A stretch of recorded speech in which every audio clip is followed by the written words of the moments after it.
There are more than 4.5 million podcasts out there, but if you're using podcasts to learn a language, well, there are only 4 specific types of podcasts that are actually worth your time. The rest, well, you can skip. And I learned this the hard way. I spent years listening to podcasts trying to learn the 8 languages that I've learned, and most of that time was wasted. Not because podcasts don't work, they most certainly do, but because the wrong ones make listening much harder than it needs to be and actually work against you. But once I figured out which 4 types of podcasts actually help you learn fast, well, my language learning got a lot better. So in this video, I will walk you through exactly what those 4 types of podcasts are, how each one solves a different type of listening problem, and how to make them work for you so you don't waste a bunch of time like I did. But first, let me show you where most people get it wrong. Как мы знаем, одна из главных проблем современной физики заключается в том, что мы во Вселенной видим многочисленные эффекты какой-то невидимой массы. If you've ever chosen something like that because it looked fascinating, but you ended up losing the thread after 5 seconds, well, that's exactly the problem. See, this is not a story you can follow. It's someone explaining difficult concepts fast, all at once, and when you're a beginner, it doesn't matter how clever you are, you won't understand a podcast about a black hole super collider. It's not going to happen. And this is where a lot of people get listening wrong right from the start. They pick something that sounds super cool, maybe it's even of interest to them, which normally is good, but it's so hard that they're lost by the second sentence, and the experience is, well, it's a bit soul-destroying, really. You can't understand a thing, you start blaming yourself, and now podcasts are working against you. What we want to do instead is start with something that is both interesting but also accessible, which feels good from the start. And this is story-driven podcasts. Era uma manhã quente de verão e a cidade do Rio de Janeiro estava vibrante. O sol brilhava intensamente, refletindo nas águas azuis da Baía de Guanabara. E a praia de Copacabana estava cheia de vida. Much better. See, story podcasts are the easiest wins of all because they're not just like information dumps like so many specialist podcasts are. Stories are designed to take you on a journey, which naturally supports your understanding. There's a person, a situation, a bit of tension or curiosity. The story builds naturally from one moment to the next. There's one I really like in Italian, for example, a guy called Manu telling stories about his life in Italy, like a road trip he took down the coast as a teenager. Noi, la nostra famiglia, mia madre, mio padre, mia sorella e mia cugina anche, siamo in macchina, diciamo macchina, camper, stessa cosa. It's full on escape to Italy vibes, and the key thing is it's real Italian, but he speaks so clearly that I can actually follow what's happening as a learner. And that's the difference that stories make. And stories can be about anything really, true crime, history, short fiction also works brilliantly. El paisaje cambia de golpe. Un enjambre de coches, claxones, gritos y humo la rodea en todas direcciones. El caos urbano la abruma. Debe esquivar omnibuses y peatones para poder moverse por las calles. This was from our Story Learning Spanish podcast, which is obviously designed for people learning Spanish, but it uses stories that are set somewhere in Spain or Latin America, which should be of interest to you, and then when you get hooked on the plot, well, the language just kind of sneaks in alongside. And early on, that's exactly what you want. It's not a language lesson, it's not an information dump, it's just the language in your ears, the rhythm, the sounds, the flow, something accessible that you can actually get to grips with. And stories also naturally repeat language as well. So you hear the same ideas said in lots of different ways, and your brain can then start picking up the patterns. More and more these days, podcasts also come with free transcripts, so you can read along as you listen, which obviously is super helpful. And I know exactly what you're going to be doing after this video. You're going to go hunting for podcasts to listen to, aren't you? But this is where you can waste a lot of time by picking the wrong things. So before you disappear down that rabbit hole, I've made you a free guide called The Best Binge-Worthy Resources for Fluency. It shows you podcasts, TV shows, movies that actually fit each different stage of language learning and listening across 15 different languages, all tested by me and my team. So instead of just guessing the right material to use or wondering, is this too fast for me?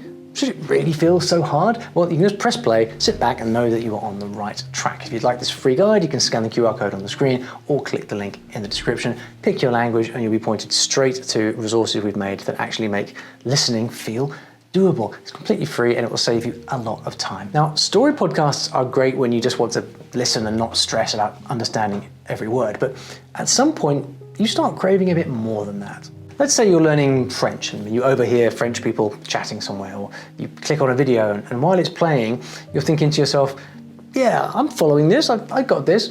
But then if someone asked you what they were actually talking about, the idea behind it, the nuance, well, you'd be a bit stuck. Ever had that happen? Yeah, me too. And you would definitely struggle to explain it in French as well. This is a very common learner experience because recognizing words is not the same as actually understanding thoughts. And that's where slow explained podcasts can come in. Pourquoi est-ce que je vais parler lentement?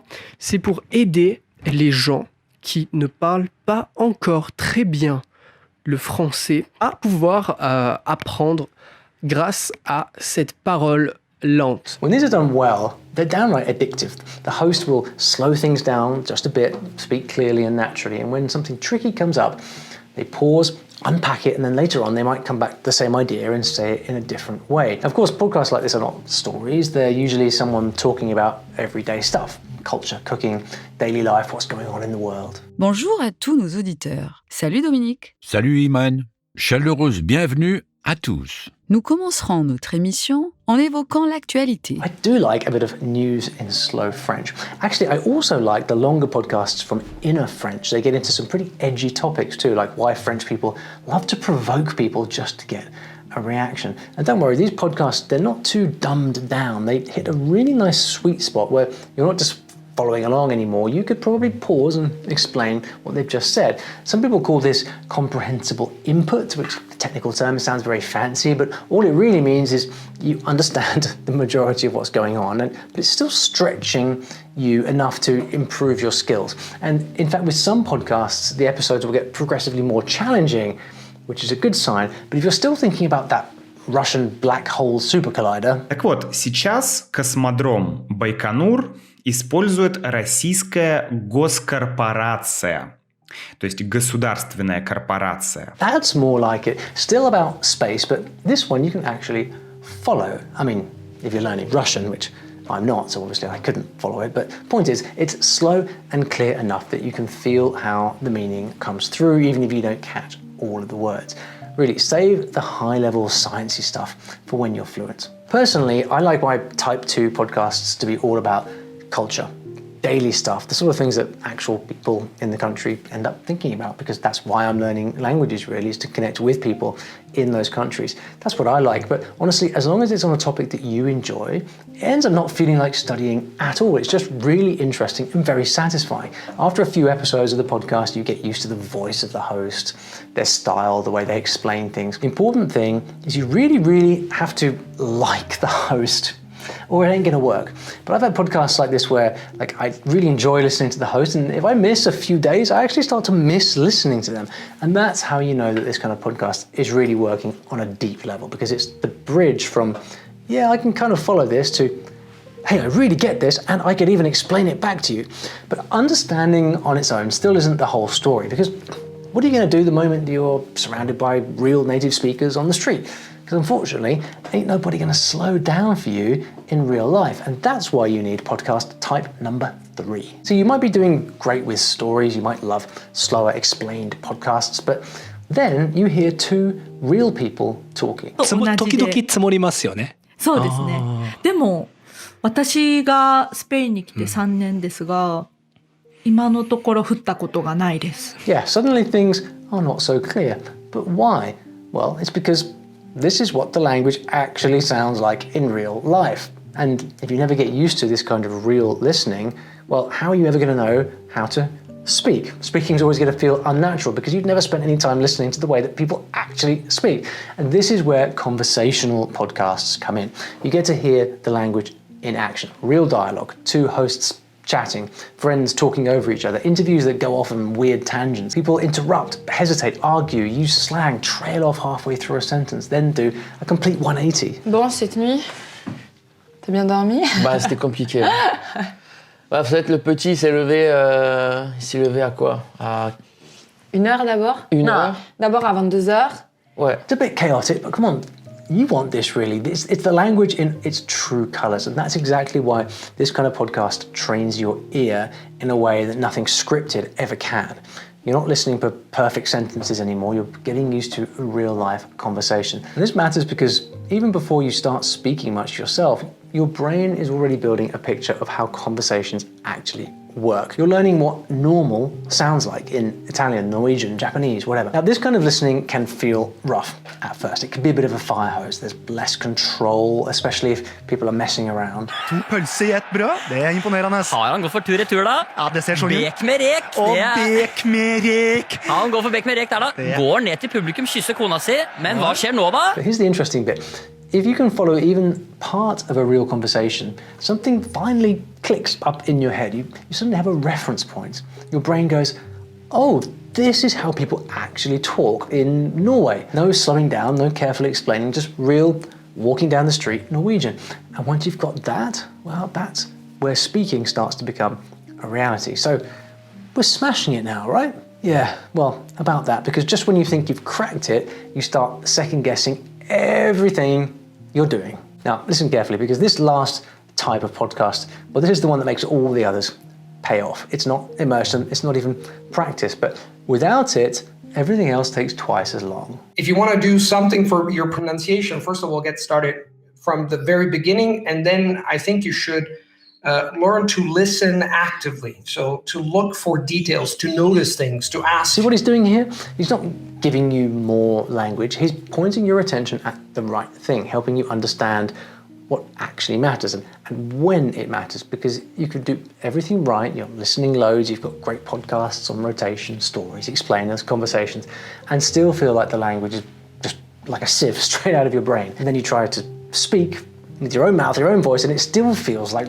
miles away. You have to know the words, you have to be able to manipulate grammar, but you also have to be able to square off against another human, look at them in the eyes, understand when maybe they want to say something, so you have to pull back. You make mistakes and you have to recover. There's so much that goes into speaking. And that gap between what you understand and what you can actually say, this is where panic begins. Now, trust me, I get it. In all my language learning, there's always a certain point where you're torturing yourself over speaking. You kind of feel you're there, but then you just don't have quite enough language in your head and it all collapses all around you. You start thinking, am I missing something obvious here? And the annoying answer is, well, kind of, yeah, but not because you're doing anything wrong. It's just that you don't always know what every stage of a language is supposed to be like or what you're supposed to be listening for in a language. And this is the gap that the last type of podcast fills.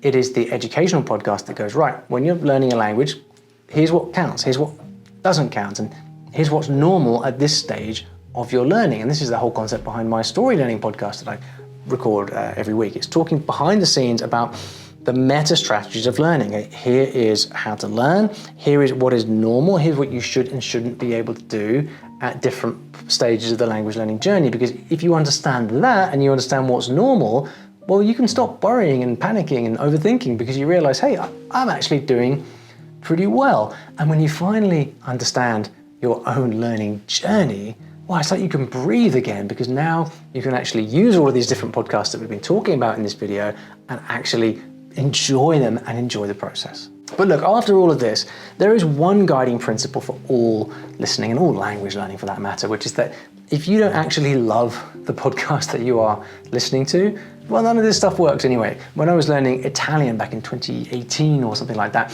I kept going back to the show from my friend Davide, who records a podcast, Italiano.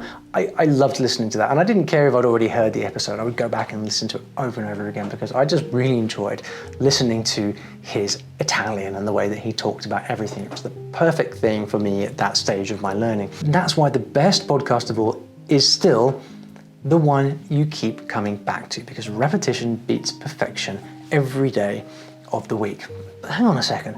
If podcasts work in this way, then what about movies? Are there certain types of movies that you should and shouldn't watch? Well, the answer is yes, because it turns out there are only 4 types of movies that you should ever watch in order to help yourself get fluent. And I reveal exactly what those are in this video right over here.